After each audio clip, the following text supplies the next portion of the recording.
ngayifunda ngesizulu. Verse 57. Yebo.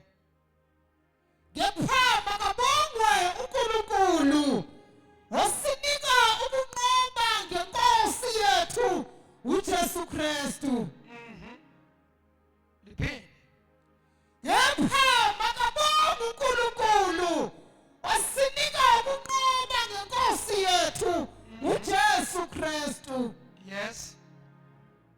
Ngakho-ke bazalwane bami abathandekayo, yibani ngabagxilile, abangaqediyo, abavame njalo emsebenzini weNkosi.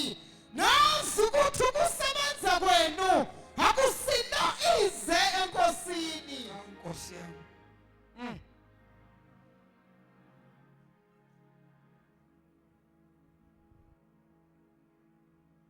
Iqedelele sisi. Phelele 58. U58 ufikile. Yebo. Ake ngisabamba amanye. Number 1. Ubusuku banamhlanje sibubize ngokuthi ubusuku bokunqoba. The night of victory or victorious night. Many times abazalwane siye sibe ignorant singakunaki okushiwo uNkulunkulu. Cela nje ngiphe few minutes. Ukuwina noma ukunqoba kuyinto yethu. Ngoba lithi iBhayibheli obani abanqoba izwe uma kungesibo abakholwa nguJesu Kristu na. Who are the overcomers? If are not people who believes in Jesus Christ. Obani abanqoba izwe kahle kahle thina singabazalwane kufanele siphile lempilo esibizwa ukuthi is a victorious life. Bakhona abazalwane. Bakhona abangcwele. Victorious life impilo yokunqoba mangumzalwane. Kanjani mfundisi? Ngokuthi uma ulethwa ama challenge kuwe, whatever ondlula kuyona kumele unqobe uphume. Whatever challenge, noma ngabe yipi challenge ohlangabezana nayo, noma ngabe isiphi isimo oyithola ungaphakathi kwaso, kodwa kumele unqobe. Why? Ngoba wena phela ungumntwana kaNkulunkulu. iBhayibheli kwabaseRoma lithi, Romans chapter 8, I think 35 verse. Lithi iBhayibheli, we are more than conquerors through Christ Jesus. Singaphezu kwabanqobi ngoKristu Jesu.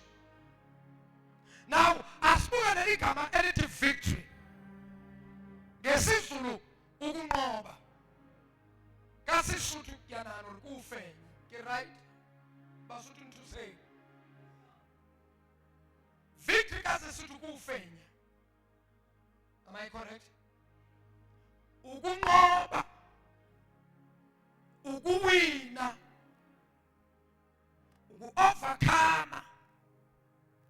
So now, uma uNkulunkulu ethi, this month I declare this month as a month of victory. Kusho ukuthi uNkulunkulu uthi, there are challenges that are coming, but whatever challenge ozoyithola ungaphakathi kwayo, ungesabi, because God has given us victory. In other words, noma ngabe yini ezokwehlela kule nyanga eziza, ungabi navalo, uNkulunkulu already sekakunikile ukunqoba. Hayi abangizwana Nkosi yami. Lalelani bazalwane, noma ngabe uzoboshwa, noma ngabe unecala, noma ngabe une-case onayo emsebenzini, noma ngabe bazokubizela ku-disciplinary hearing emsebenzini, noma ngabe kunecala, noma kune-case, noma kunani obhekene na, ungesabi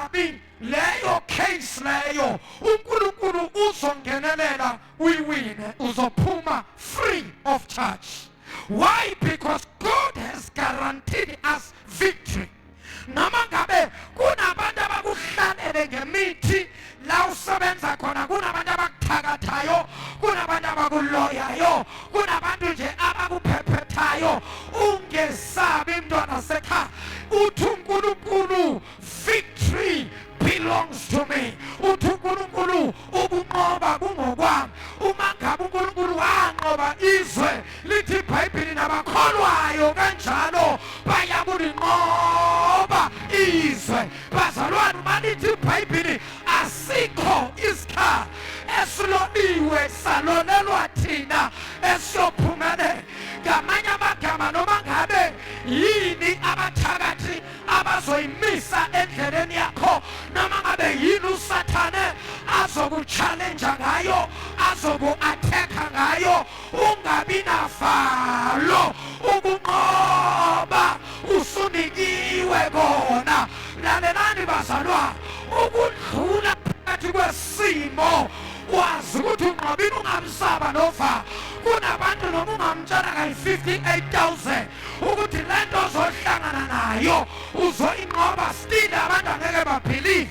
Kodwa namhlanje ngiyamemezela, whatever challenge ozohlangabezana na, whatever challenge ozobhekana na, whatever challenges ozohlangabezana nazo kule journey oyihamba, ungesabi noma ngabe uphakathi kwenkinga engakanani. Uthi uNkulunkulu, victory belongs to me.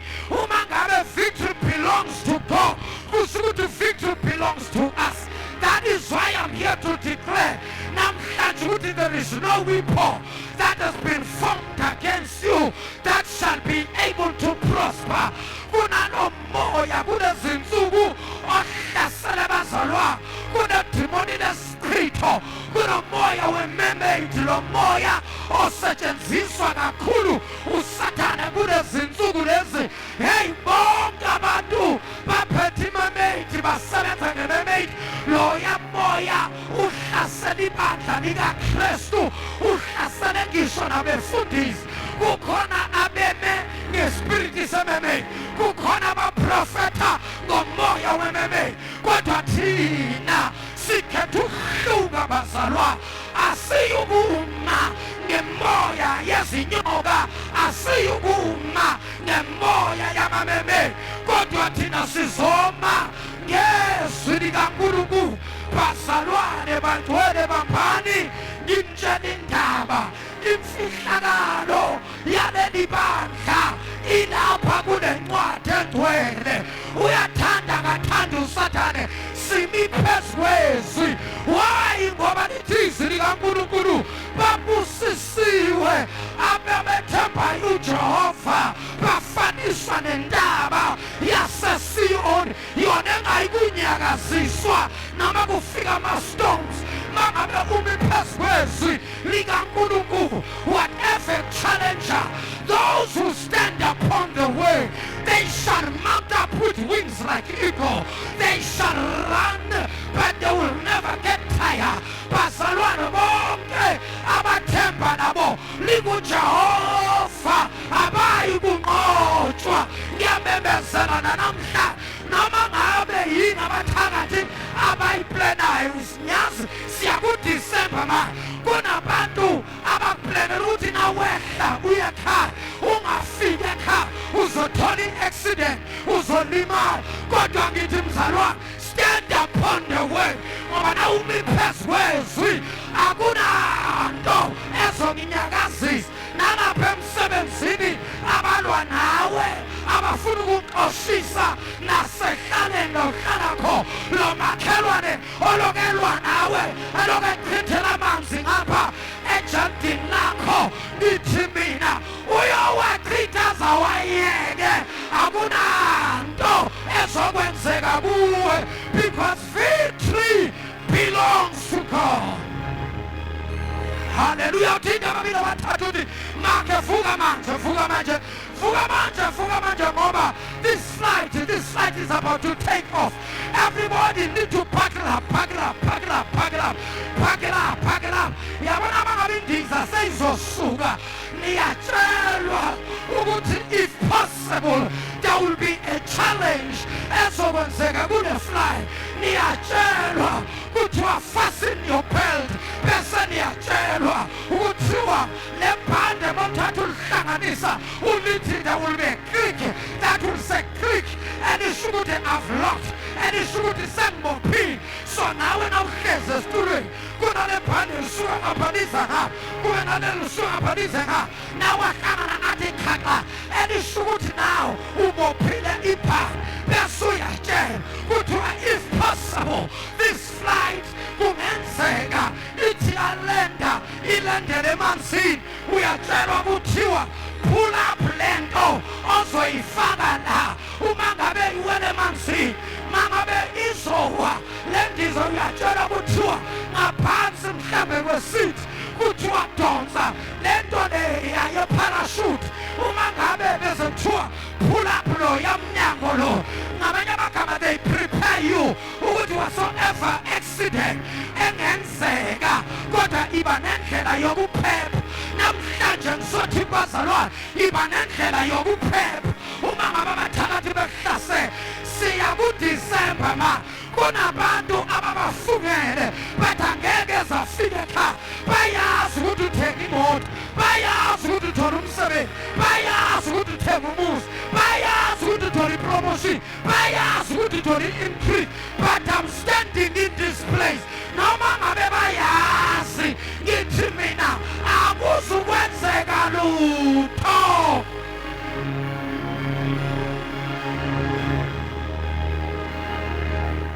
Lalelani bazalwane sesiyathandaza. Kunabantu abahlushwa imimoya, kunabantu abangalali ebusuku, kunabantu abalala notikoloshi, kunabathakathi abathumela izinto zabo. Lento iyafika iqindezele, lento iyafika ikudlisa ebusuku. Uvuka umlomo usawa, uvuka isisu amathumbu ayabophana, kanti bawudla ebusuku bese bayantshontsha engqondweni ukuze wena ungakhumbuli ukuthi ebusuku kade udla. Ngithi mina noma ngabe idliso ulidlile lazifihla eswini sakho, noma ngabe umbhulelo unyathelile umenqo wazifihla, ngiyamemezela ngegama likaJesu ngithi idliso lizosha liphume, umbhulelo uzosha uphume ngezinyawo. Nebazalwa lithi iBhayibheli umuntu elungisela ihashe elungisele impi kodwa ihashe alilwe empini. Bantwana ihashe alinqobi empini, umuntu onqoba impi sesiprepharile thina ihashe uJehova osilwelayo. That is why lithi iBhayibheli uma uNkulunkulu engakithi ubani ongamelana nathi. Bazalwa noma ngabe yini kholwani uNkulunkulu.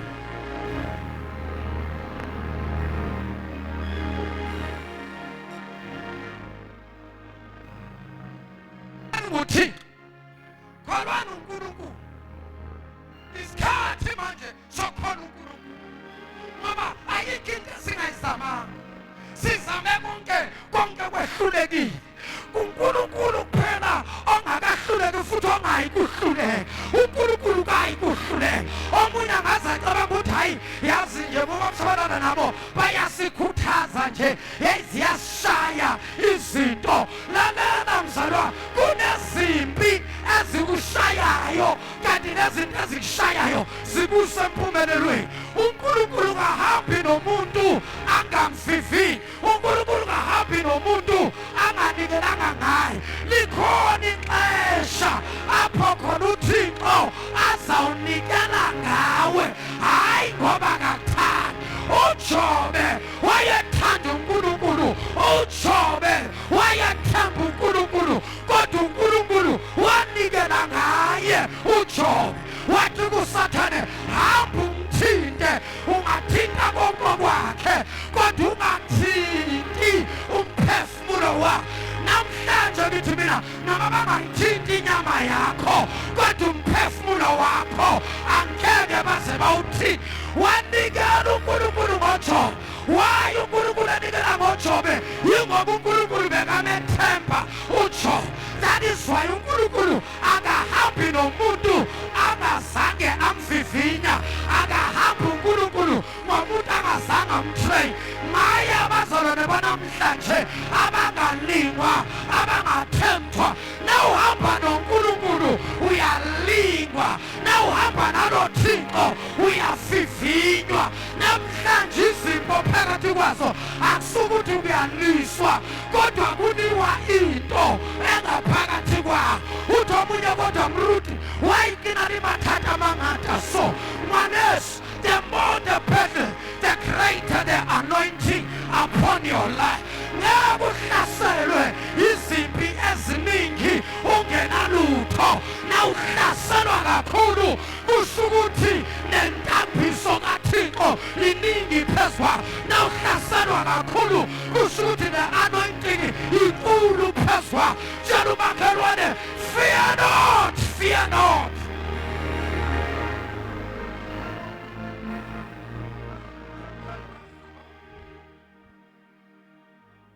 Mina ngaze nathola liphi ivangeli. Bahlupha abazalwane banamhlanje. Abanye bayabekezela kodwa babekezela ngaphandle kokuqonda, without understanding. Yemzalwane, ukuthi usindisiwe akusho ukuthi ilingwa ngeke ifike Nkosi yami. Uyalingwa futhi wena osindisiwe ulingwa kakhulu ukwedlula abantu abangasindisiwe. Hey, umhlaba uphila kamnandi. Hey, abasaphili kamnandi abantu abangakholwa. Hey, labantu kuthiwa abazalwane bake basuke ngisho imali ye-transport ukuya emsebenzini kodwa abangabazalwane bayakhona. We moya ongcwele, imagine umzalwane uyoboleka imali ye-transport kumuntu ongakholwa.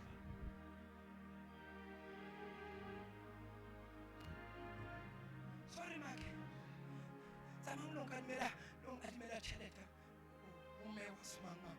Ene mme wa semangmang ha dumela asimzalwane.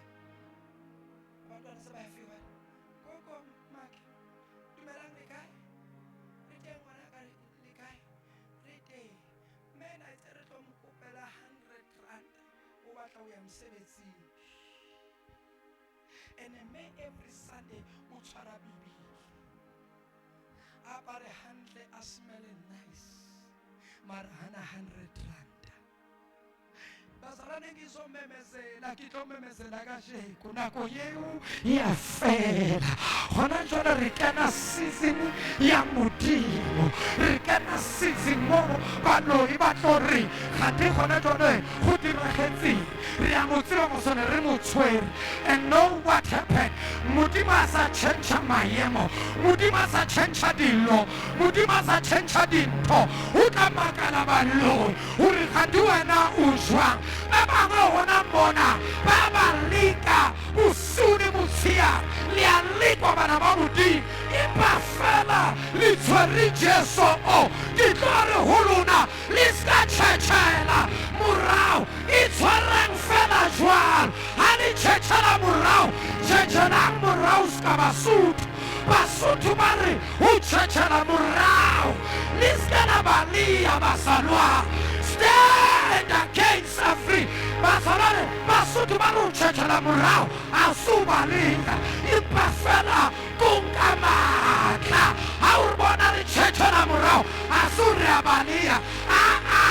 Sometimes ha re tšhetšhela morao re Modimo iponahatse yana ntwa e ka hodimo kenelela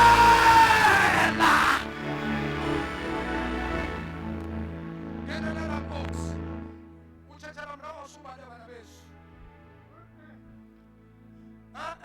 So thata mandla kane Mruti ho lokile hore re ka tšhetšhela morao. Mamela o ska misinterpreta o tšhetšhela morao, because when o tlo misinterpreta o tšhetšhela morao na ke sa ya kerekeng. Why sa kerekeng? Mruti o la re tšhetšhela morao ronka matla. tshetshere morao jwale ke sa lonka a ke tsho jwang ke tsho hore o ntse o tla kerekeng o ntse o tla o ntse o attenda di-service mara o ntse o re I lay back. Sometimes santse o etse kare awuyo kganti o teng.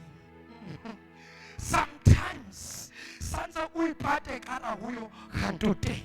Sometimes you need to be silent kganti wa utlwa. Sometimes santse o thule ibe kare awutlwi kganti utlwa hantle le ba bua ka wena wa utlwa ebile wa ba bona le ditoro. Hey, thula mntana sekha abanye uyababona kuma-vision ama-dreams umangani ukuthi naku ngizophupha nomzalwane kwenze njani abazalwa lisikababhala kamullo batho ba rapela batho ba tlwana le modimo batho ba na le relationship le modimo batho ba na le fellowship le modimo batho bao ba kotsi. Don't touch my anointed, do my prophet no harm.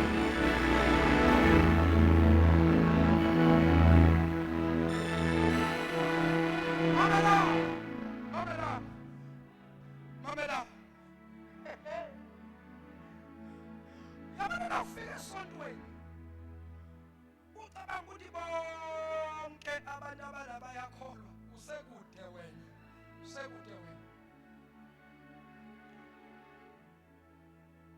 Operator abantu balibele baphathi iBhayibheli beze sonke. Ake ngisiza abantu. Ngoba wena ubhekene nomuthi. Nokusimela ngifuna ukuzwa ukuthi akanuka umuthi na wewe.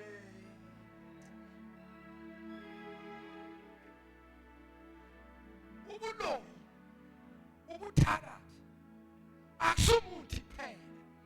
Abantu bayathakatha ngomuthi abayithola labayithola khona bayazi bona bese kube khona abantu abangayi kulabantu abanikeza imithi.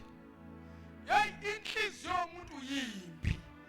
Umuntu uyathakatha ngenhliziyo akubophe ngenhliziyo athi losi okesibona namhlanje ngizothi bonke ababoshwe ngenhliziyo ngiyabakhulula.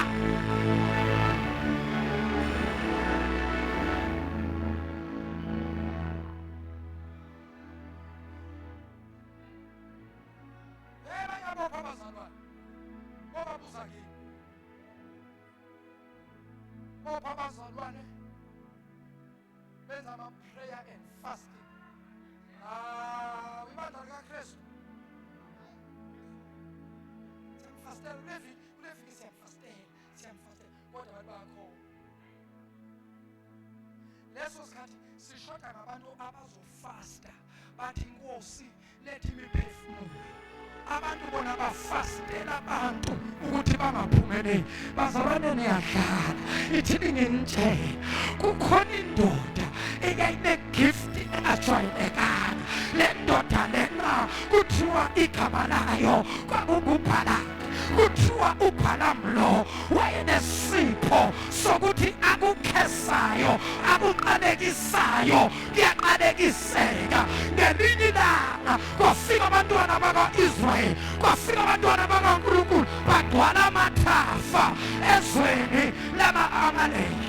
Wathi uBhalaki yabona labantu laba bazothatha lonke lelizwe. Wakhipha ithunywa wathi lalelani hambani niyongibizela uBhalamu nimtshele uBhalamu ukuthi akeze la ngifuna azoqalekisela labantu. Bazalwane, you must be careful. Don't curse. Don't curse. Don't curse. You cannot curse a believer. You cannot curse a Christian. You cannot curse a child of God. When you curse a child of God, you are not cursing a child of God. You are cursing yourself.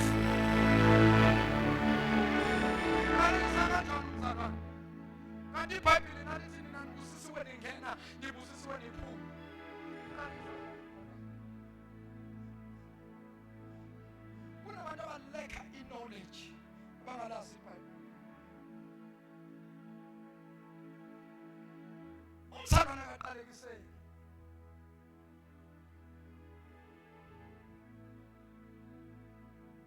You cannot curse a Christian. You cannot curse a believer.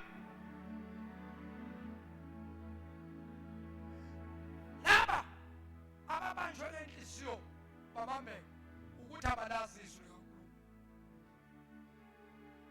I'm giving you advice in your prayers. When you pray, say, Lord, even those that are holding me by their hearts, Lord, even those that calls my name in the altars of darkness, Lord, I pray and I disconnect myself from those altars. Hey, learn to pray, man. Learn to pray and speak the way. Lalelani bazalwane. Fundani ukuthandaza. I-deliverance, mina, I remember ngiziqeda ukusindiswa umfundisi. I used to do deliverance to myself, mina. I used to pray and fast. Ngithi uNkulunkulu Baba, ngizile ukudla. Ngicela ungideliver kuyo yonke imimoya. Mina engayiboni. Ngicela Nkosi ungideliver. Ungideliver kuyo yonke imimoya. Yendlu kaBaba wami ngideliver. Yendlu kaMama wami ngideliver. Kuyo yonke imimoya yabathakathi abakhuluma iziqalekiso phezulu Nkosi ngideliver. Angizange ngadeliver umuntu. Ngadeliver umoya oyingcwele. Ngathi ngikhuleka leyo mkhuleko wadlula 2 days. Langa lesi-3 ngilele ngabona umuntu engikhulekela ekhipha izinto kimi. Ngavuka ngijuke ngimanzi ngithente ngithukile ukuthi kwenzakalani. Ngiyabuza komunye ubrother besathi ukhula enkosini wathi my brother uyitholile deliverance. Ngidoda usho kanjani? Uthini kahle kahle? Lento i-deliverance singakayazi. Sengiyabuza noma ngoba ngisondelene kancane nomfundisi. Hambe ngiye kumfundisi ngipolishe iqathulo ngiclean i-office kumfundisi. Bese basengiphuma ngithi daddy man ngibe nephupho. Beku 3 days fasting day and night. Thanda ukuthi uNkulunkulu nje engideliver kwizinto engingaziboni.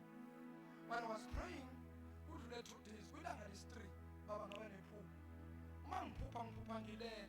Lo muntu bangathi uyangi-operate kunezinto azikhipha futhi uzikhipha kahle uyazidonsa. Manje ngibuke izandla zakhe aye nasenyaweni lo muntu kubekhona izinto azikhipha ezinyaweni. La esiswini sami la kunento ayidonsa ngathi intambo aloku ayidonsa mangebathe ngephithe inkusa lo muntu uyangibulala ngosamathumbu lawo kanti intambo lo muntu adonsa le ntambo until le ntambo yaze yaba yinto engaka ibomvu le ntambo wayibeka yaphu.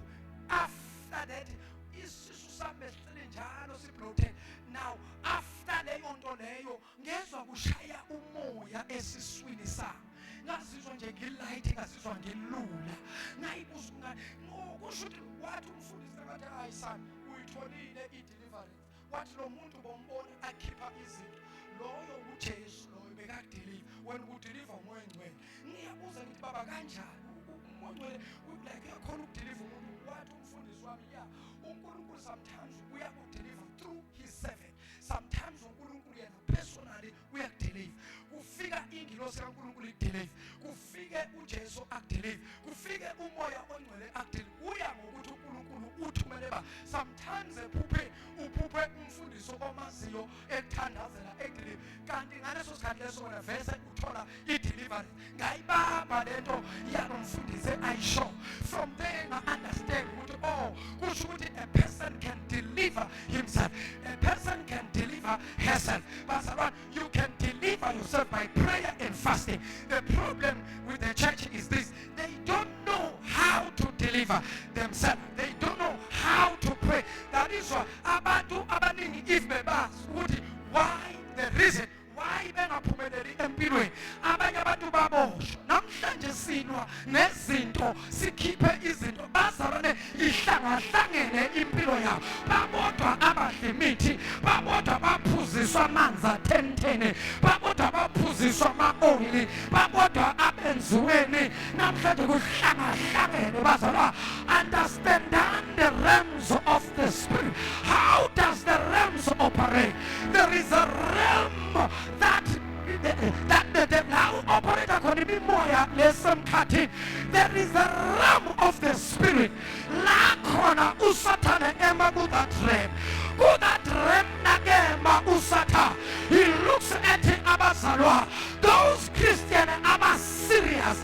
Those Christians are I want to do izinto eziright mina ngoNkulunkulu, the devil attacks and targets those people. That is why abanye manje anikwazi even ukubeka imali kuthi kuphela inyanga. Hey, kunabantu nginibonile, kunabantu abanganamali, awuzenzisi mntana sekhaya, awunayo namhlanje yi-17 noma yi-18 kodwa wena already awusana mali, akashangishi 20 kodwa wena awusana mali. Now ask yourself a question, why imali yami ivele iphele nje? Why imali yami ivele inyamalale nje?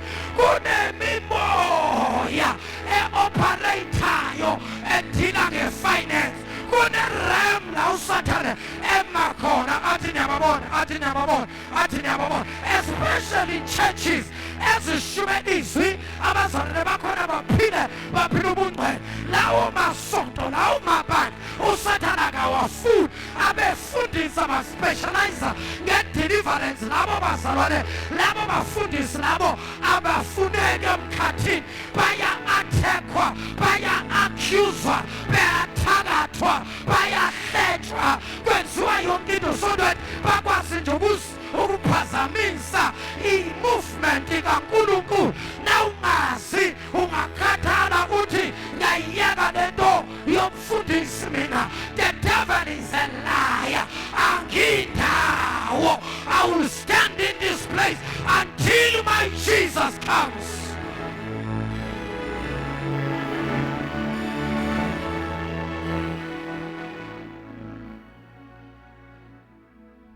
Unazulu likamoya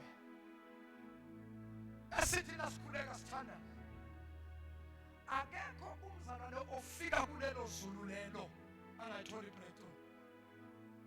Iproblem yethu thina makholwa, Nkosi yami uNkulunkulu asise. Hayi kodwa la wena ngiyanizwa. Niyeza manje. Kuyiprayer. Cela nishayisa. Ngiyakhambi. Uthi omunye hawu yazi ngithi umfundisi uzothi sesifikile. No, niyeza. Niyeza abantwana benkosi. Niyangizwa? Ngithini? Ngithi nenza njani? Akona bangakasho ukuthi nenza njani? Nenza njani? Niyeza. Yabona ukuthi makenza. Uzwa izeki. Khona uza. Siyeza asikafu. Kodwa ngendlela esihamba ngayo sizofika. Lalela ngutshele sizofika. Ngendlela esihamba ngayo. Okwamanje lokhu amadimoni nabathakathi abakuzwa bezwa izigi zethu zokuza. Bezwa izigi zithi gu. Kodwa sikafiki. La siyofika khona. La siyofika khona. Babayothi babiza meeting emkhathini athi usathane ake nisho baphunyuke kanjani bonke ababe asayiniwe kwathiwa hambani nidale iphithiphithi iki, hambani nibhabhele ushabalala, hambani nivale izibusiso zalapha uyathanda ushabalala, nibloke imikhuleko yakhe so that abazalwane bakhe babe discourage. Bathi awunayo umfundisi uyathandaza kodwa akwenzeki. Bazalwane bacabanga ukuthi kuyadlala. Akudlalwa la. Niyazi ukuthi imikhuleko iyaboshwa. Njengoba nina nje Nkosi yami ningabakhulekeli nabefundisi, alukho nosuku la enithi khona namhlanje usuku likampostoli nabefundisi bakhe sizile ukudla sebakhulekela.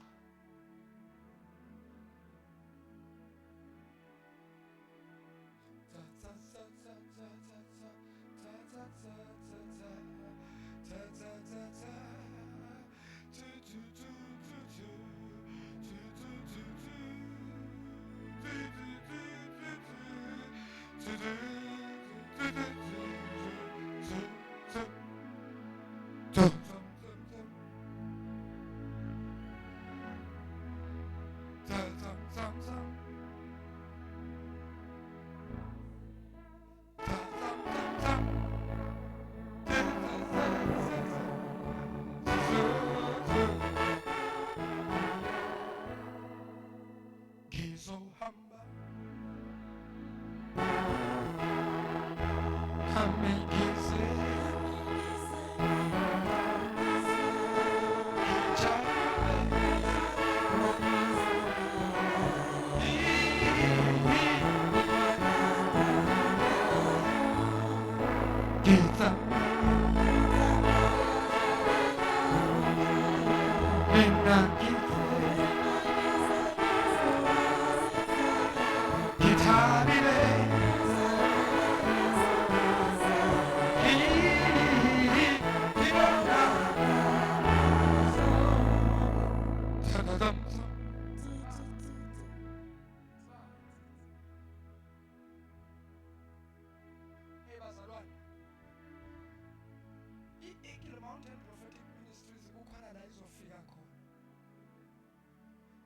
into okwamanje izwakala kuyingoma, izwakala kuyirecord enescratch.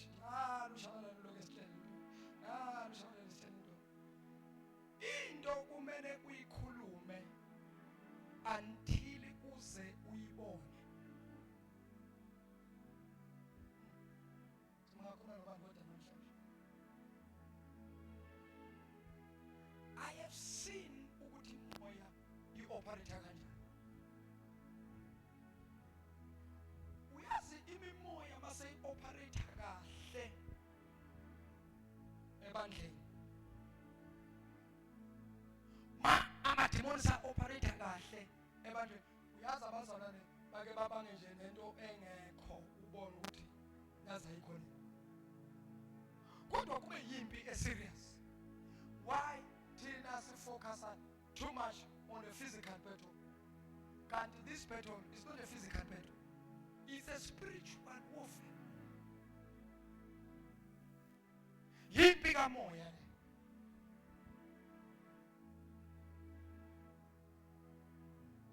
Kuna demoni elideleye abazalwane emabandleni. Yidemoni unforgiveness. Futhi ngiyakhona abazalwane. Ayi niyakhona abantwana benkosi, mina ngengikhona. Na before ngisindiswa ngangakwazi ukuhold amagrudge. Mina sixabana namhlanje thukuthele sishayele sikhipana uma besikhipana igazi. Ngakusasa masikhipana ekuseni uzethu ashaya. Wazwa ukuthi ugogo ngelilanga. Ayi cha mntana uNkulunkulu akangiphele inhliziyo yakho onayo. Wena bawulwana nabafana izolo namhlanje usothi ekuseni. Wathi cha inhliziyo yakho mntana yinhle. Angikwazi sidalwa. Bambe umuntu inhliziyo. One of the demons that has caused a delay kumikhuleko yabazalwane is the demon of unforgiveness. Unforgiveness is the spirit. Okay. Unforgiveness is the spirit, it's a demon. Now, why many people they don't receive a breakthrough are? Some of the Christians, they have opened doors with things that they talk, with things that they do. Kuneminyango evulwe yithi ngendlela esikhuluma ngayo. Omunye weminyango esivulile umnyango wokungaxoleki. Lalela, when demons move around njengoba akhona everywhere abuka. Once amademoni athola ukuthi unokuthekathekanyana okuthile, they capitalize ngaleyo nto. Nisaba nami bazalwane. Nisaba nami. Namhlanje ngifuna ukusiza abazalwane abalinyazwa bangaxolela. Bantwana basekhaya, ngiyanithanda bobaba bami, bomama bami, bosisi bami, bobhuti bami, ngiyanithanda. Lento engiyikhulumayo akusuka ukukhuluma nje ngoba naku umfundisi abazalwane wenu vele ubatshele ngisuka umuntu onje. Mina I always desire ukuthi abazalwane baphumelele empilweni. Why? Because impumelelo yakho impumelelo yami. Wena mawuphumelela nami ngiyaphumelela. So now, ake sithi ukuthatha nje detho. Ke sithi ukubuka nawo umoya. Wokaxole. Number 1. How do you pray if you don't forgive? Uthandaza kanjani?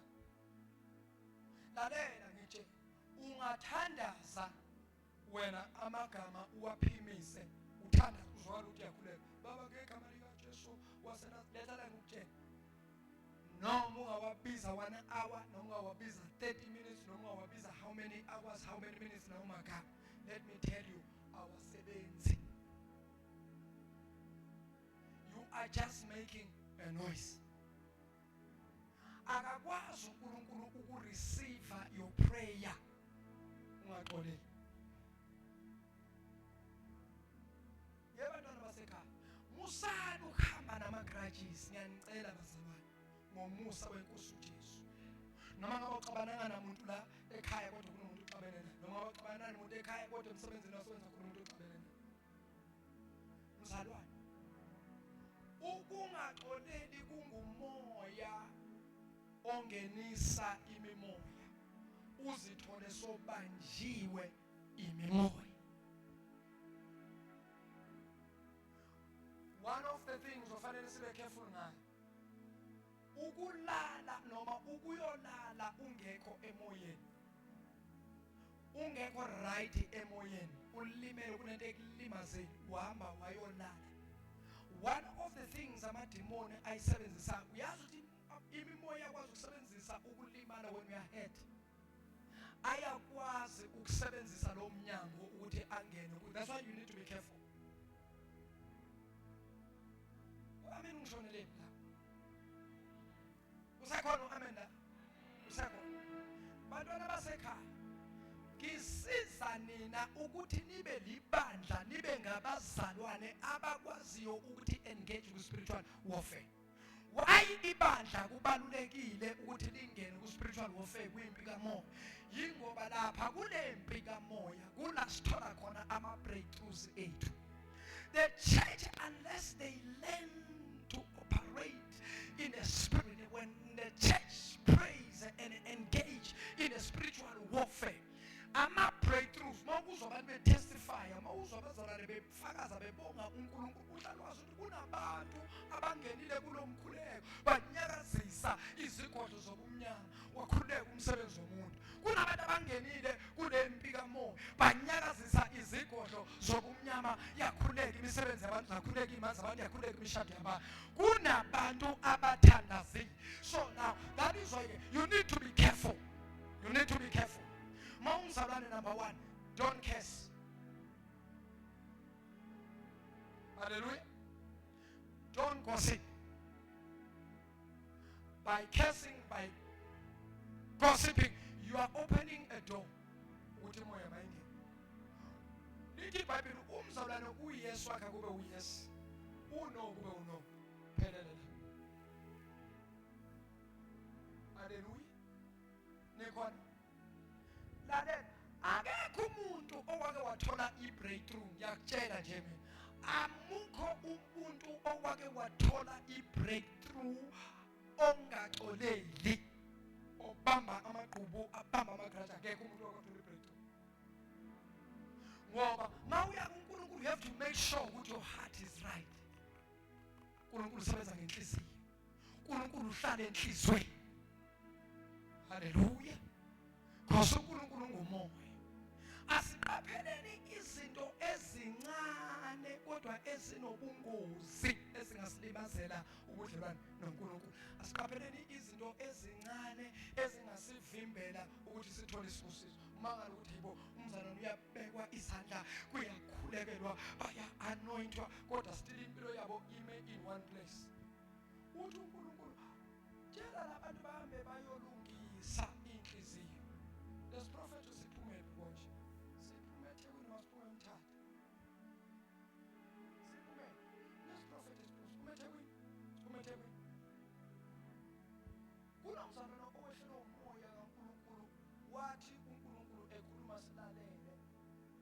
Lithulile lonke abantu balalela abazalwane.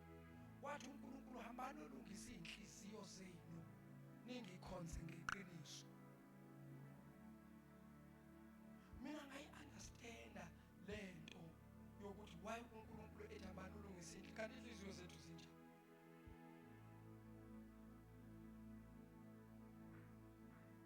Hayi kunabantu emanyathela amakhona nje manje. Kilatile likhona. Kilatile likhona basethi. Kilatile likhona. Askising bana beYesu. Asida lalela abefundisi, they are not here to expose us. Abefundisi, they are not here to shame us. No. If you're a man of God, you don't shame people, but you help people. And sometimes our teachings, our preachings, sometimes when zingakulimaza, kodwa believe you me, uzophila futhi uzokhululeka. Ukuthi nje abantu ababuyi bazobonga athi baba kule ntshumayelo wayishumayela. Leyo ntshumayelo mina yangisiza. Wakhuluma ngento uso enengandlula kuleyo nto leyo.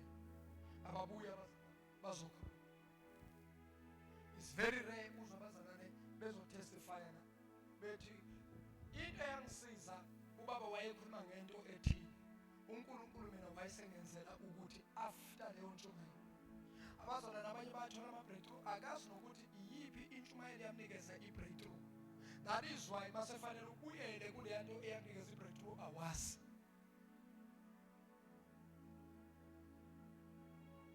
Ngicela uthandaze. Lalelani masisi.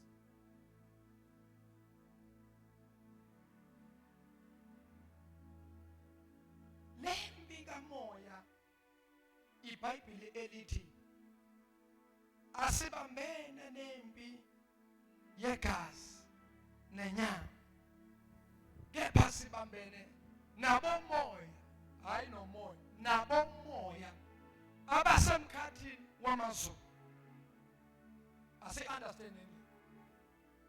Bese lithi iBhayibheli ngakho-ke hlomanini zonke izikhali zikamoya, hlomanini zonke izikhali zikaNkulunkulu bese ziyabala. Kuthiwa the helmet of salvation, kuthiwa the breastplate, kuthiwa the sword, which is the weight esicisha ngalo amalangabi uSathane sibasela wona. Why oDanyeli Abednego mabelahlelwa esithandweni somlilo why bangashaya?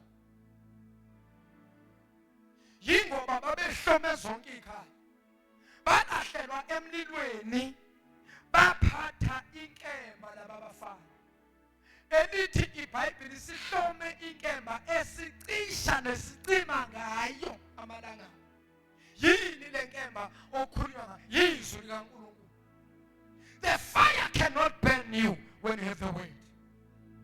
Every fire uSathane akubasela yona wewe uyaphakamisa ubodla lwazi ukuthi mawubasela umlilo there is a promotion elethwa kuwe. Hallelujah.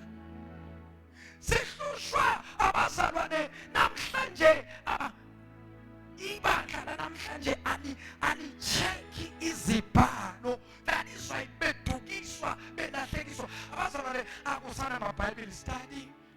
Ayisakho indaba yeBhayibheli balwa amabandla laba abamba khona mhlawumbe Monday or Tuesday or Wednesday la kuba khona neBhayibheli study abazalwane bafundisa ayabalwa amabandla.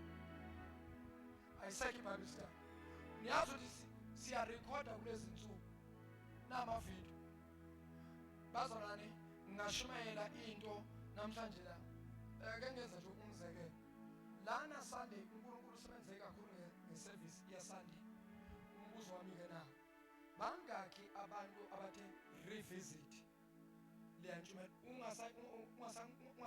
ungasayilalelanga ungibukile kodwa uyilalele uyivideo? Bangaki abayivakashela?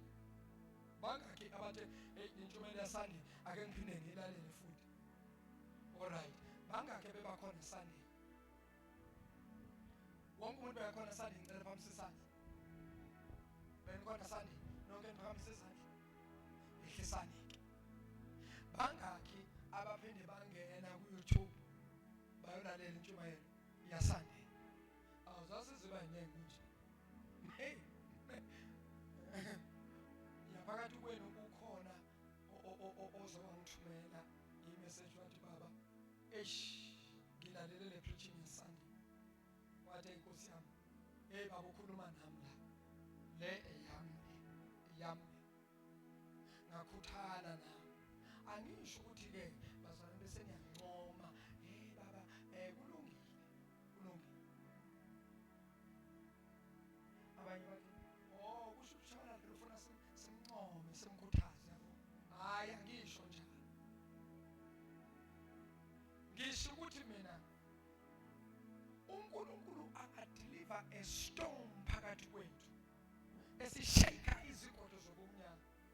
Sizwa nathi ukuthi ukhona phakathi kwale ndawo. Uyigcine Sunday ungasaphindi uyivakashele kwesibili ukuthi angeke. Uyazi ukuthi bazalwane uma ngabe ulalele njengoba ningilalele manje. Niyangizwa. Uyazi ukuthi bawungabuyela kule video usuyoyilalela manje ungasekho enkonzweni usuwedwa. Uyilalele from la iqala khona iziyophela. Yazi kunezinto ozozizwa kodwa ongazizwanga bukhona enkonzweni kodwa uzizwa. Your mind cannot capture everything. No, ayikwazi. Kunezinto uthi wena ngishaya ipoint wena lesikhathi usacabanga ngale point mina sengikhuluma okunye already so sad. But now ngathi revisit ubuyele kule ntshumayelo uyilalele kahle. Uthola ukuthi hey hayibo uyikhuluma nini ke lana ushabalela sakizwa. Yes, that is why lithi iBhayibheli abapostoli bashumayela ivangeli babehlephula isinkwa. Nsuku zonke lithi iBhayibheli kwakunezelelwa noma emagama kwakunezelelwa the number of people abasindiswa. Lithi babenzelani babehlephula isinkwa. In other words, abapostoli babehlalela iBhayibheli befundise abantu. And the more they do the teachings, it was the more people were added because they saw the power kaNkulunkulu isebenza ngabapostoli. So now, when God says, if you say fanele sisunderstand ngokamoya. Ngifuna ukukhuluma ngale sihloko athi uNkulunkulu. This month of October is a month of victory. My first question is, why God declared this month as a month of victory? Are we in the battle? Are we in the fight? Why God says this month is a month of battle? Of victory. Are we in the battle? Are we in the war? Now, kwamanje lalela uNkulunkulu usebenza ngale kwamanje akunamuntu mhlawumbe ngenzeka akekho umuntu osempini la akekho umuntu olwa nabantu la akekho umuntu mhlawumbe olwiswayo la impilo yakho wena i-right. Then bese uthi uyithathe light ukuthi hayi mos mina kunamuntu engilwa naye mina vele ngiyini inkosi yami nabantu. In other words le angeke ngisize nganix le yokuthi this man is a man of victory. Uyazi ukuthi uNkulunkulu uyayikhuluma into before ingakenzeki because uNkulunkulu ubona into ingakenzeki. Last year, was it last year or 2024? 2024, if I remember, if not 2023. Ngangisemthatha suka eThekwini kanti uNkulunkulu wayengihluphile ngalento. Yabuya strong mangu entumbeke eMthatha. Wathi uNkulunkulu hamba ubatshele eMthatha ukuthi lento aqala ukubonisa umbono, ubonisa isibonakaliso uNkulunkulu. Ngabona khuphuka ife elimnyama. Ngilele. Lelifu elimnyama malikhuphuka nafike lema. Le ndawo mangibonge ukuthi ayibona umathuwa uMthatha lo. Lema lefe elimnyama. Umalima phezu komuzi. La ngathi liyehla lehle lenzansi. Uma ngilibukile ngabona kuvela amanzi avela cishe kulesade lingapha. Lamanzi ayeza ayageleza. Into eyangixaka lamanzi ayakhuphuka la kunezindlu khona kwaba ngathi akhava izindlu akhava imizi. Anhlula amanzi phezu kwezindlu.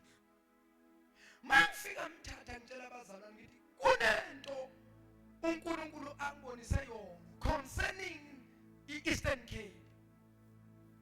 Kukhona amaflats ngibone amanzi akhava izindlu ngabona abantu behamba namanzi. Ngathi bazalwana sikhuleke it was Wednesday. We prayed on Wednesday kanti Friday yakhona sizoba no 6 to 6. On Friday futhi umuntu la athi khulekane njengoba abantu sebaningi manje baphele. Wathi uNkulunkulu khuleka thandazelane. We prayed. Ngabatshela sangena we pray. Wathandazwa. Yebo zona ngazi wandlula how many months. Kwaba nama-floods eMthatha nana wabona endabeni. Kwaba nama-floods eMthatha njengoba uNkulunkulu ayengbonisile kwavele kwaba njalo. There's time ngikhuluma lento ayikho into yayingabonisa ukuthi kungaba nama-floods. uNkulunkulu kayikhulumi into singekho isidingo. When God says this month is a month of victory, God knows why. uNkulunkulu makathi this month of October is a month of victory. In other words, already there is a battle uSathane ayiplana. Kunempi amadimoni ayiplana. Kunempi abathakathi abazama ukuyiphehla ngawo. Kunabathakathi abahlangana ngegama lakho. Kunabantu ababiza kuma-altars wobumnyama. Kunabantu mzalwane wena njengoba ukunale kuze kuse nje uyazi ukuthi khona abantu ababiza igama lakho beme phezu kwama-altar wobumnyama beme phezu kwethuna. Umuntu eme phezu kwethuna uphethe isithombe sakho eme phezu kwethuna lesakwazi esidala athi lona nje ngifuna izinto zakhe zingasebenzi, lona nje ngifuna ukuthi izinto zakhe zihambe kancane, lona nje ngifuna izinto zakhe zivaleke. Kunabantu abangasabi abanganavalo lokuyoma emathuneni ebusuku. Kunabantu abathatha iy'thombe zabantu bayoyigubhela emathuneni. Umangalo bathe uhlanganisa izinto zakho ayihlangani, kanti kunabantu ababiza igama lakho.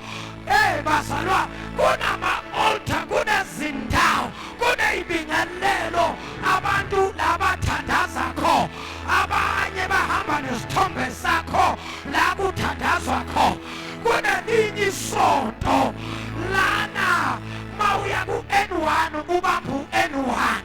Kunentombazane eyathatha isithombe sami yaya naso kunesonto ngokwamba u-N1. Angifuni ukukhuluma amagama amasonto. Le ntombazane yathatha isithombe sami yahamba naso yaya kunesonto. Lapha kunelisonto kunomprofeti. Kunesikhathi nakhona okumele nize niyongena niyobona umprofeti. Yathatha isithombe sami yaya naso kunomprofeti. Yathi nayifika lo mprofeti lo uyabaprofethe. Kunenyoka inkunzi malangabe ehleze khoneni. Le nyoka le iyona etshela lo mprofeti ukuthi lo njengoba ngena la lona unedliso, udliso ubani bani. Uyaprofetha lo mprofeti. Wangena lo ntombazane eze kumprofeti uphethe isithombe sami. Udownload isithombe sami wasithola isithombe wasidownloada waya naso la. Mayefika lapha angena yathi le nyoka tshela loyo aphume la. Ungalingi ukhulume naloyo, mtshela aphume asusa lento ayibeke lapho phansi. Kusukuthi lo wathatha isithombe sami wasibeka. Wathi uzohlola ngami ukuthi lona kwenzakalani ngalo mfundisi. Angazi noma wayeyibonela umkhwenyana lakini manje yocela umshado lo. Kulabaprofeti bamanga uyothatha isithombe somuntu kaNkulunkulu ogcotshiwe uyanaso. Kubaprofeti bamanga uyadlala we. Thatha umuntu ogcotshiwe uyomfaka ey'godlweni zamadimoni uyadlala we. Ngoba ukungena kwesithombe sami hayi ukungena kwami. Ipicture yami nje iyodwa. Ngisho abathakathi la e-Alexander bengiza ebusuku mabadlula la ngasemoli bathi lela bhode lilapha ngaphandle elinesithombe sikashabalala agqoke isuti yabogeneral. Babona lesithombe batatazela abathakathi bafuna ukuwa. Bathi kodwa lona selafunani la ngoba besimvalile ngale nangiseka ngapha. Awuthinte ababili abathathu ukuthi akavaleki ohamba noThixo. Nawuvala ngapha uThixo uvula ngapha, uvale ngapha avule ngapha. Akaqalekiseki akakheseki umzalwa. Kwahlule kuBhalamu wathi uBhalamu buyani lo Bhalamu azoqalekisa u-Israyeli. Wathi uBhalamu lalelani ake nilale Ngizontshela kusasa ukuthi ngenza njani. Alala amadoda kaphala. Mawanela amadoda kaphala. Balinde ukuthi bazojika nobhala. Ayoqalekisa u-Israyeli. Ebusuku ubhala mnakane wafika uNkulunkulu. Wathi Bhala, obani la madoda alele emzini wakho. Wathi uBhalami, amadoda buya kuBhala. Wathi uNkulunkulu afuna. Wathi uBhala, ungilandile ukuba ngiyoqalekisa u-Israyeli. Wathi uNkulunkulu, lalela Bhala, angeke uqalekise engubusisi. Singu-Israyeli wesikha, akekho umuntu bazalwa, akekho umuntu ongasiqalekisa manje. Ibambeni lento ngisho, angeke ngaphansi kwalodrobo, ngeke ngaphansi kwale-anointing, ngeke ngaphansi kwale-grace. Ukuzama bayozama, namanje bayanizama. Abanye ngiyababona ebusuku ngisho ngilele, abathakathi babanyonyobe bese ngiyathanda nawe ebusuku uthawule waphuphuka mshabana uhlaselekile kunezinto ezikukhinya. Ngafela mina ngafika ngathi nimenza nomzalwa, nimenza nomntwana, amadimoni abaleka akiye. Ngithi mina angeke baze bakuqalekise, akaqalekiseki okaNkulunkulu, okaJehova akaqalekise. Mangabe kunabantu abaqalekiswa la, kwakhulunywa iqalekiso phezwa. Right now, in the name of Jesus, I cancel every curse. I cancel every curse from the house of your father to the house of your mother. I break, I nullify every curse. I reverse that curse. I break and I destroy that curse in the name of Jesus. Nitimina ageko onamandla okuqalekisa.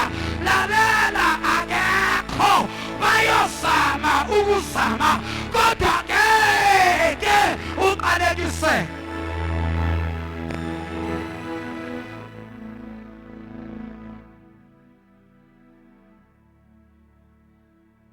Abanye ngiyababona nje. Wathi elandela ushabalala. Wathi uzokesibona. Abanye bathi hey, ungena bisona. Ngene Eagle Mountain Prophetic Ministries. Uwelo. Silungu sakho. Uphendula nesiphethi kapho noma kuza ukuthi ungena kweliphi isonto. Uzulubize Eagle Mountain Prophetic Ministries nokuthi thi.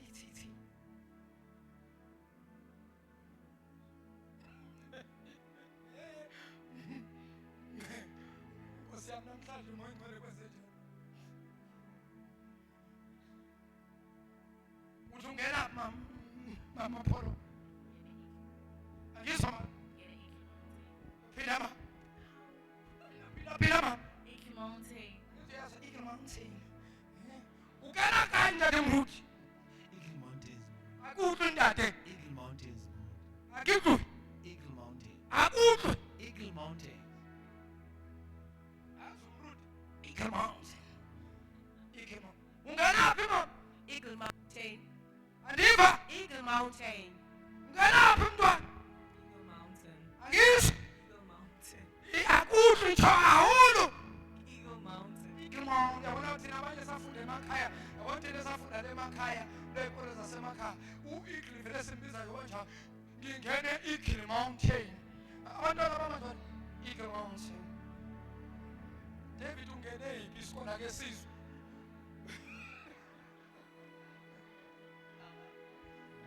Ungene ka isikole. Ake rutlwe. Hey runa mona re kene sekolo ka tšhelete shotang man. Wa bona sekgowa runa wa utlwa gore ke English zoo. Ke English zoo. Wa tseba English zoo. O ke English mara ke Sezulu se. O tsane ka ntate. Mandlahle. Akitsho sekolo. Ukena kae? Eagle Mountain. Ha? Eagle Eagle Mountain. David usikayithuna manje ibisela ikhoyibisa.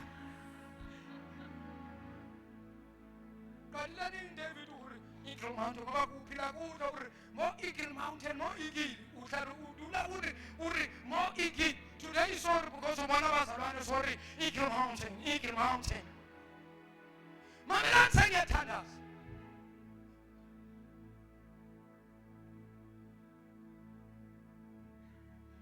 Victory belongs to God.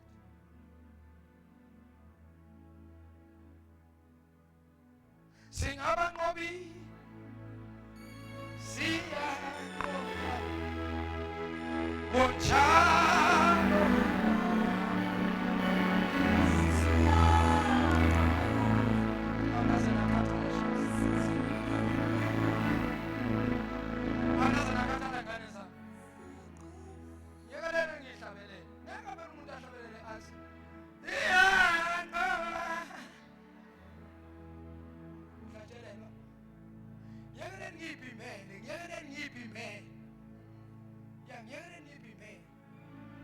Sing abanqobi.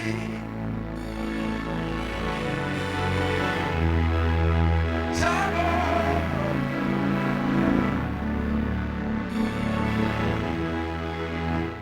Sing abanqobi. Thina siyaqoba. Jalo. Jalo. Sing abanqobi. Oh, moyo kwele. Jalo. Jalo. Sing abanqobi.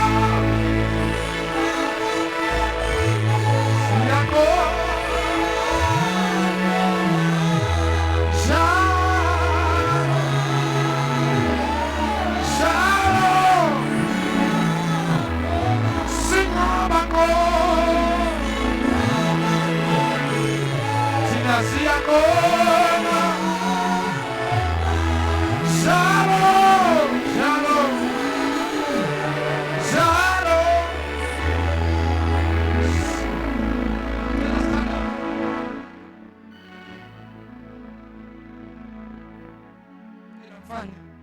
I wonder who to understand the prophetic word.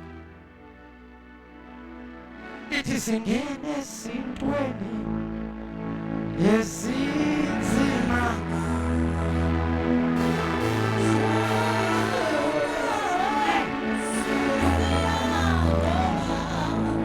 Oh, singene esintweni yesinzima. Jalo, jalo.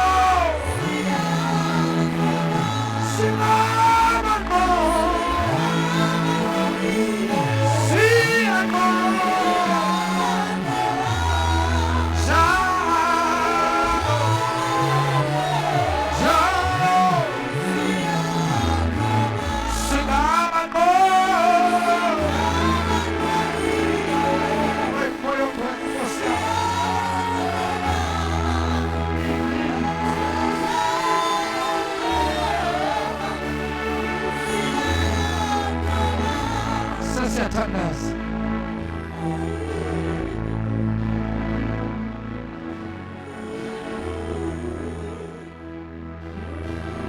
Kuyini?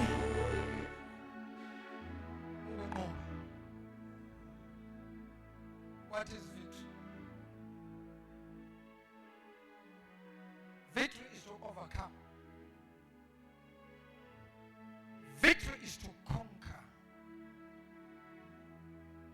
And victory is not only physical. Victory is physical. Victory is spiritual. Why ngizohlala kakhulu ku-spiritual? It is because lithi iBhayibheli what we see in the flesh didn't start in the flesh. What we see in the flesh is the result of what happened in the spirit.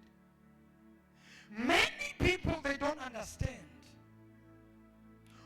Before you got attacked, before uSathane namadimoni abathakathi behlasela, impi yakho ayiqalanga enyameni. Lento oyibona enyameni njengoba namhlanje ugula unesifo, lento ayiqalanga enyameni, lento yaqala ezweni likamoya. Ezweni likamoya wahlatshwa ngenjekishini wena watofwa waba naloku kugula. There are people who are sick here and they don't know ukuthi lokugula kwangena kanjani. Lo shukela ophethe awazi ukuthi ongena kanjani. Lokhu kugula okuphethe eqinisweni awazi ukuthi kwangena kanjani kuwe. Kunesifo ezangena because of the blood from our families. Kunabantu namhlanje abanoshukela into yakhe kashukela ayiqalanga la kuye. Lento isuke emumva ekha isifo esasikugogo.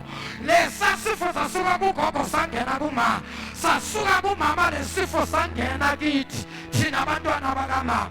Abanye bethu la asiguli ngoba sigula. Ukugula kwethu kunomlando, kukhona la kusuka kho. Wona lapha ukuphi eThekwini sisafika sasekhaya elida. Ngake ngakhulekela intombazane e-HIV enamaphepha odokotela baconfirm ukuthi lo mntwana u-HIV. Mase ngikhuleka ngishaya deliverance manifest demo lathi lona kahle kahle lo le HIV wayithola kithi. Ngiyabuza ukuthi wayithola kanjani kini, but lona safika ebusuku alele basinika zigazi lo muntu o-HIV. Lo muntu o-HIV lo sadonsa igazi kuye, sathatha injection sazohlaba lo ngale injection alele ebusuku, samtofa ngale injection yangena kanjalo-ke i-HIV. Ngakhuluma namadimoni, ngakhuluma nemimoya, ngathi lalelani njengamanje, thathani le-HIV, khiphani le sifo la, sikhipheni le sifo la. Ngathi njengamanje kuphi namtofa kuphi, bayakhomba bathi samtofa la alele. Ngathi-ke la enamtofa kho khiphani le. Amadimoni ayenza so la elokhuzaneni yalo ntombazane ashaya yaginqika intombazane, yarola intombazane, yarola intombazane, yarola intombazane, until yathi su intombazane iyaba deliver. Ngathi-ke bazalwa udeliver unezincwadi ezisho nakudade wabo uyasho ukuthi umntana kuba u-HIV, udiscover ukuthi u-HIV. Njengoba ezela enkonzweni uzothandaze, ngathi lalela sisi, ngicela uthathe le ngane yakini nibuyele kulodokotela lo owathi le ngane i-HIV. Buyelani niyokwenza ama-test. Nicela udokotela ukuthi nicela ukwenza ama-test. Babuyela after a week, babuyela kudokotela. Udokotela ophinde futhi wangenza ama-test. Uma udokotela enza ama-test abuya ama-results athi wathi udokotela no, it can't be. Wathi udokotela I am sure and I saw the results now asekhona on the system. Kwathiwa doctor athini lawa wamanje, lawo awakudala athi u-HIV, lawa manje athi. Wathi udokotela lawa manje athi u-free akanayo. Waseyabuza udokotela wathi nidle niyephi nenze njani. Wachaza usisi wathi I took my sister to church. A man of God, a pastor, prayed for him and she was delivered from this spirit. That is why today she's free. What to Dokotela? I want to see that man of God because he's a real man of God. Because nobody can heal, nobody can deliver this sickness.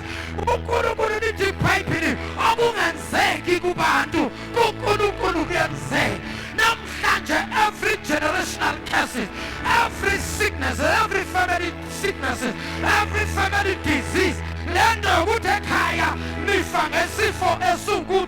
every spiritual pattern in your family, go through this in your family right now in the name of Jesus.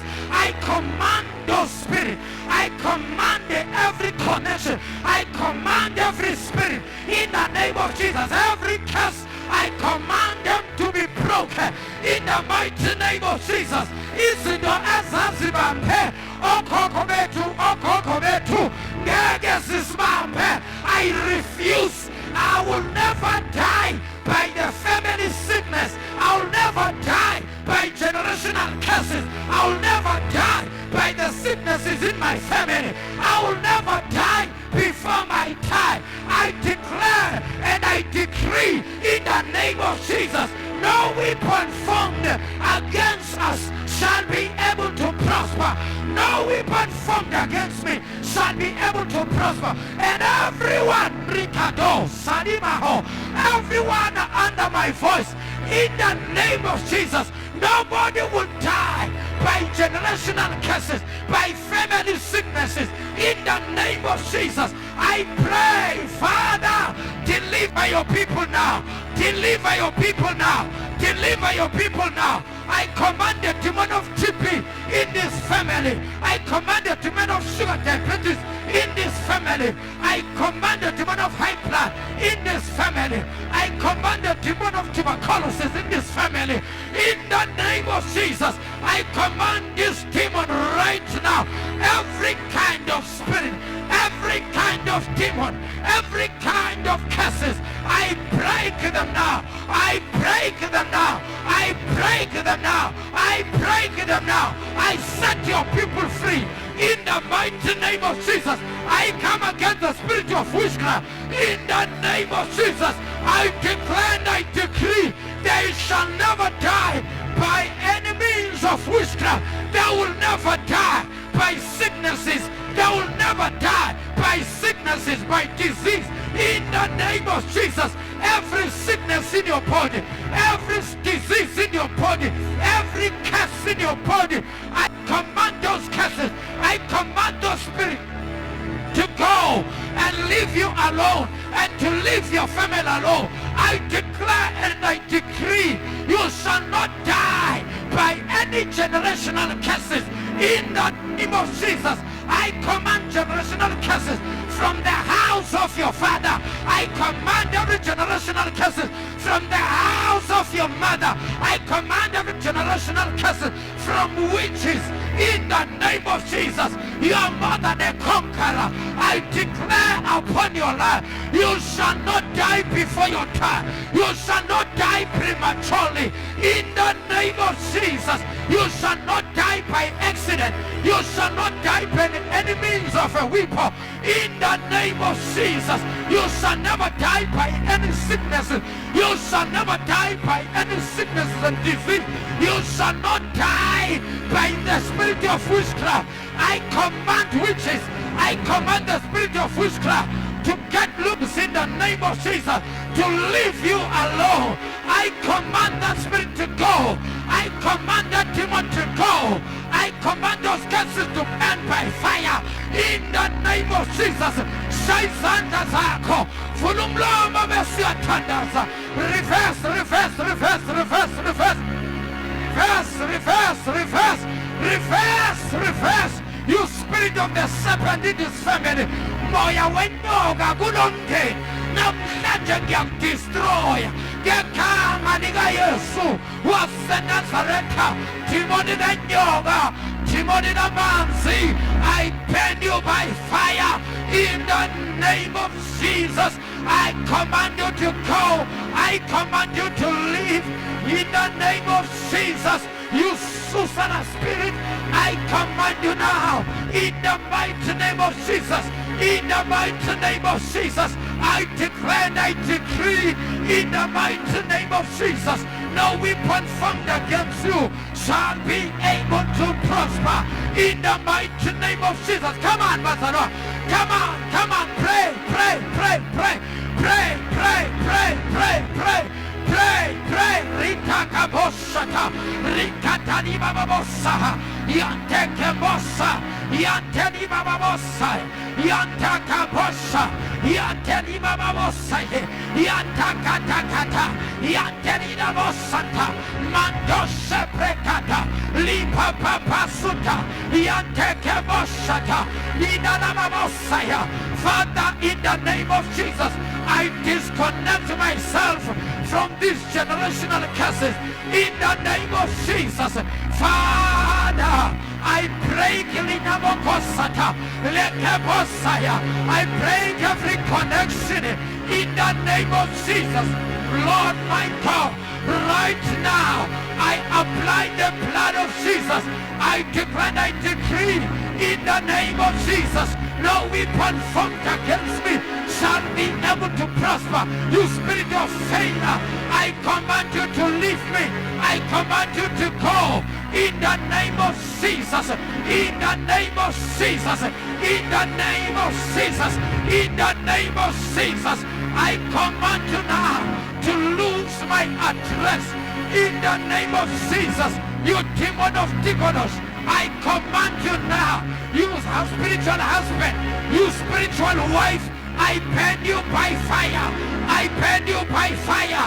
I burn you by fire. You spirit of witchcraft, I burn you by fire.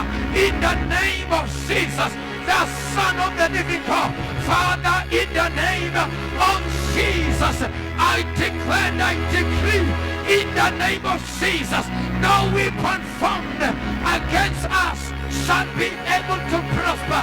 If God is for us, who can be against us?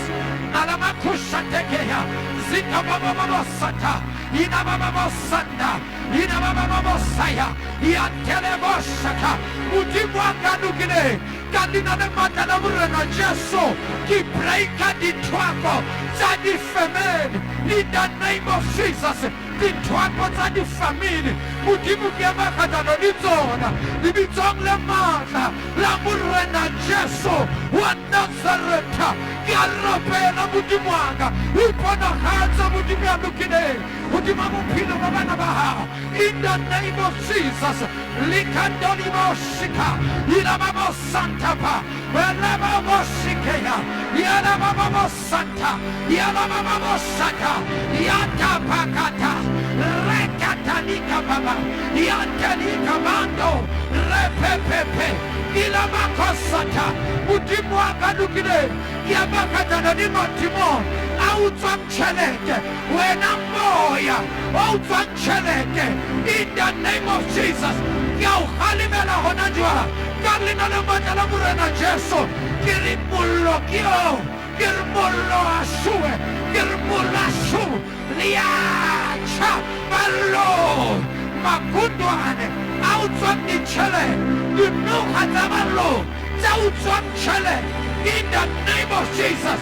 You know Hatamalo, Zekamilan Femeliena, Garapena, Galina Matana Murana Jeso, Wanda Zareta, Lika Parukata, Lipa Sata, Yanteke Bosha, Yanta Pakushate, Yantarina Babosa, Yanda Mandekete, Lipa Papa, Rika Tata, Repesaya, Repepepe, Ika Papa Sotaya, Yandana Babosata, Yandana Babosia, Father, in the name of Jesus, Rialamua Mutibua, Rialamua Jehovah, Rialamua Muhawa, Ganibisa the Maka, Lamurana Jeso, Wanazareta. I command every disease, I command every sickness, I command demon of TB, I command demon of HIV, I command demon of HIV, I command demon of sugar diabetic, in the name of Jesus. I command migraine in the name of Jesus. I command every kind of sickness. I command every kind of disease. I burn them by fire. I burn them by fire. I burn them by fire in the name of Jesus. Demoninal Sabereg, Demoninal Saberes, Moyo Mubi, Okwazing Lignano, Moyo Mubi, Okwazing the Chalete, Moyo Mubi, Yohanimena, right now, in the name of Jesus, Kirigena, Kirigena, Kirigena, Hutanamo Sunday, Hutanamo Sunday, Hutanamo Sunday, go tlela mo tswang teng ka leina le matla la morena Jesu wa Nazareth ka o ganimela moya in the name of Jesus lekemonda babasa yantani kamamosia zokopo santabai moya wa sijiso in the name of Jesus right now in the name of Jesus. Get out, get it, get out, get it, get out, get it, get out, get it, get out, get it, get out. Out in the name of Jesus. Out to go. Out to go. Out to go. Out to go. Out to go. Out to go. Out to go. In Jesus' mighty name. Father, we thank you. Father, we bless you. We give you glory, God. We give you honor, my Father. In Jesus' precious name. Heavenly Father, we thank you for your mighty deliverance. We thank you, Father, for your healing, oh Master. We thank you, God, in Jesus' mighty blessed name. Thank you, Heavenly Father, for your grace and for your mercy. In the precious mighty name of Jesus.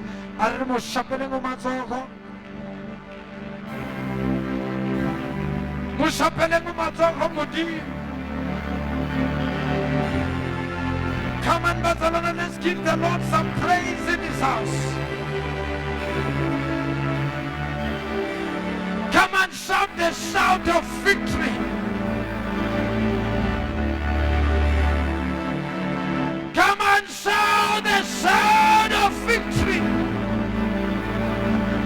Shout for your deliverance. Shout for your healing. Shout in the name of Jesus. Thank you, Lord. Thank you, Master Jesus. Thank you. For the last time, ngicela bazalwane simshayile ihlombe elikhulu uNkulunkulu.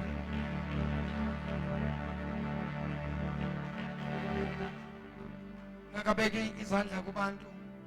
Mayikhona umuntu okhona la namhlanje othi baba ngicela ukhuleke nami. Mina ngikhona la enkonzweni ukuthi uJesu bengakamamukeli. Ngicela ukuthi uphamise isandla sakho. Wena uthi mina ngidinga uJesu. Sonke sisindisiwe la. Sonke sisindisiwe. Ngicela siphameni sonke ngezinyawo zethu. Bese shala uNkulunkulu ihlombe elikhulu ukuthi everybody online usindisiwe ubheke ekhaya ezulwini. Mshaleni isandla esikhulu uNkulunkulu. Ngiyacela bazalwane ukunikhulekela. Kahle kahle uNkulunkulu sekwenzile umsebenzi. Sengifaka nje istamp ukuthi amadimoni angasabuyi. Ntate mruti hlor urlebuhele thebelezo. Bonke abantu abeze bandlule la. Ngibabeka izandla. Kusasa siyabuya. Kusasa siyakhonza bazalwane. 1 o'clock yaqala inkonzo yethu. Abasesowethu siyakhonza kusasa 9 o'clock. Abaserathanda basekhona. Bakhona baserathanda. Uma mfundisi uyambile. Abaserathanda ngicela niye Monday esikoleni. Bay approve ile nto yenu. Amen. Bathi bayasinika iclass esikoleni la sikhonzela khona iholo. La kulesa sikole beni hambani. Ayi niyakhuleka ama igila kanjalo uNkulunkulu izandla. Amen. Ntate mruti rapela ngwaneso. Are rapele ntate modimo re a leboha le ho seng hona ga letsatsi re leboha matla a tlholo modimo wa ka yo phelang modimo wa ka ya lokileng re leboha mahau wa hao o re tseditseng ona modimo wa ka yo phelang le ho seng hona ga letsatsi modimo bana ba hao ba sa tlilo ho tswa ba tsamaya modimo wa ka yo lokileng ba ya ka dipleke le dipleke modimo wena Jehova o modimo ya ba tsebang ebile o tseba modimo wa ka lokileng mailo ba lo feta teng Jehova re a hweletsa modimo wa ka yo phelang le ho seng hona ba sa tlotswa modimo wa ka yo phelang re hweletsa matla a tlholo modimo wa ka yo lokileng hodima maraba ohle a diabolosi hodima modimo wa ka yo lokileng di-tricks tsohle tsa satane modimo wa ka yo phelang wena o Jehova o modimo o wa phela ebile o na le matla modimo wa ka yo phelang. You even said it lentsweng la hao modimo wa ka yo lokileng, there is no weapon formed against us shall prosper. O modimo re a dumela ebile re dumela lentswe la hao. There is no weapon formed against us modimo. As we go out this place, Jehova ya nang le matla ohle, we shout victory modimo wa ka yo phelang. Re hweletsa tlholo mading a Jesu Kristo wa Nazareta modimo wa ka yo phelang ba sa tlotswa re re mohau wa modimo ntate kopana le matshediso ya matla a moya o halalelang a ke o tsamaya le bona ba sireletse ho fihlela Jesu Kristo a tla ka borena ba hae. Haleluya ka o sa feleng ntate re lebile lebitsong la Jesu wa Kristo wa Nazareta. Amen.